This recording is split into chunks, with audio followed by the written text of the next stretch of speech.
Víctor Hugo Michel, director editorial del financiero Bloomberg, ya está listo en el estudio de Sin Línea con el índice GLAC sobre el Estado de México. Víctor, ¿cómo estás? Muy buenas noches.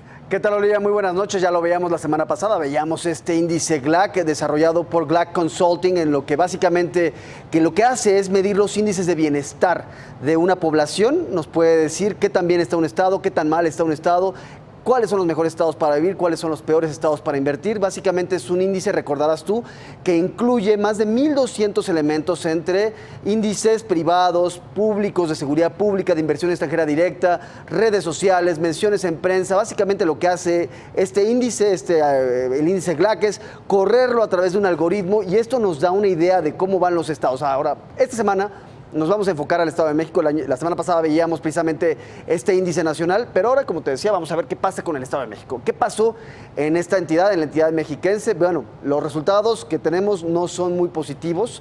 Realmente la incidencia delictiva ahí en el Estado de México es la que está llevando precisamente a que este estado se vaya hasta la parte de abajo. Vamos a hablar de algunos de los elementos que precisamente han llevado a que el Estado de México haya tenido resultados muy negativos en el índice GLAC.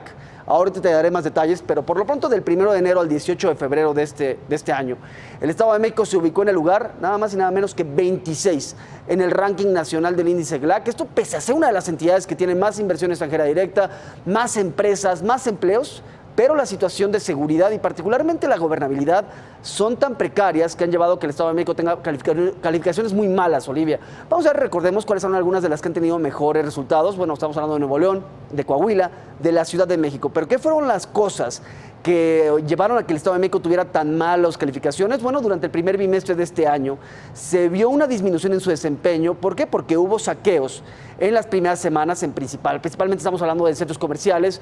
Hubo el asesinato o el intento de asesinato de varias figuras. Tú recordarás el intento de asesinato de un funcionario del partido Encuentro Social. Esto impactó de manera fuerte ahí en las calificaciones del Estado de México, y también el asesinato de Francisco Rojas, el candidato o aspirante a la alcaldía en Cuautitlán. Son distintos elementos que han llevado a que el Estado de México esté en una situación crítica, pero vamos a ver realmente qué es lo que estamos hablando.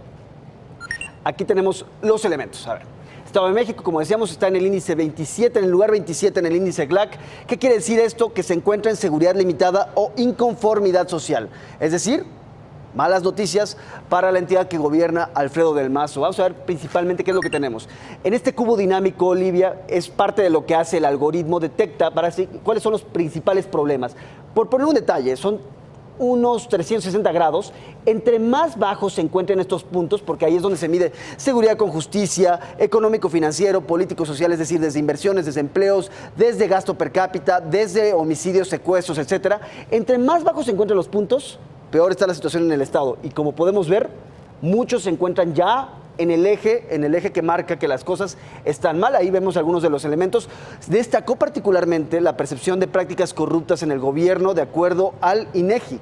49.97% de la población del Estado consideró que había prácticas corruptas en el gobierno mexiquense. Eso llegó a que las cosas fueran calificadas mal por el algoritmo. Y aquí viene un elemento muy interesante, Olivia. Este índice GLAC, que es la tendencia, nos habla, por ejemplo, cuando se llega a esta línea, seguridad limitada o inconformidad social, quiere decir que ya estás entrando a territorio realmente peligroso, territorio que podría ser incluso de un país de Medio Oriente. Bien, en diciembre tuvimos un incidente bastante llamativo, que fue la ejecución de un alto funcionario de ICI, tú recordarás, mientras él se encontraba haciendo ciclismo en Teotihuacán. Eso generó un impacto durísimo en el algoritmo que llevó a que el Estado de México se fuera hasta abajo. Se recupera, sortea más o menos el tema del gasolinazo, el tema empieza a descomponerse ya hacia acá enero, y estamos en una situación en la que está a punto de entrar de nueva cuenta en seguridad limitada e inconformidad social el Estado de México. Algo está pasando en la entidad mexiquense que las cifras están marcando una situación complicada. ¿Qué es lo que hemos visto? Para darte una idea, este círculo lo que nos dice es, entre más cerca estés del círculo, quiere decir que estás en una situación mucho más positiva a lo que se refería, por ejemplo, a temas como robo con violencia, combate al homicidio doloso, secuestro, lesiones dolosas, delitos sexuales. ¿Qué pasa? El Estado de México está cada vez más lejos de lo que sería un combate óptimo. Lo podemos ver en lesiones dolosas, lo podemos ver en homicidio doloso, lo podemos ver también en narcomenudeo y lo vemos también en tráfico de drogas y en delitos electorales. Es decir, el Estado de México empieza a tener una manifestación bastante deficiente en distintos indicadores de gobernabilidad. Como vemos, son, como te comentaba, varios delitos, y vamos a enfocarnos particularmente en lo que se refiere a robo con violencia. Aquí es donde queda clara la escena, el panorama de por qué están las cosas tan mal en el Estado de México. Como puedes ver, este es un indicador que el índice GLAC lo que hace es toma básicamente desempleo y robo con violencia, lo corre a través del algoritmo y ahí vemos cuáles son los estados que tienen mayor estabilidad en lo que se refiere a empleo y a menos robos. Como puedes ver, hasta el final se encuentra, o hasta el principio se encuentra Yucatán, es uno de los estados más estables del país, tiene más empleos, tiene menos robos. Conforme va pasando la tabla, vamos llegando a los estados más inestables, en donde hay o menos empleos de buena calidad y más robos o robos impunes. ¿Dónde está el Estado de México? En penúltimo lugar, Olivia. Está prácticamente en penúltimo lugar, solo por arriba de Tabasco, que enfrenta una situación crítica en materia económica, es decir, ahí estamos viendo la situación por la que atraviesa el Estado de México. El índice GLAC, que es, como lo hemos platicado ya aquí en este espacio, es una herramienta muy poderosa, algo nos está diciendo que está pasando en el Estado de México. Las cosas no están funcionando bien en este primer mes, en estos primeros meses de gobierno de Alfredo del Mazo. Muchas gracias, Víctor. Nos vemos la próxima semana. Hasta Gracias luego, por Olivia. estar en Sin Línea. Buenas noches.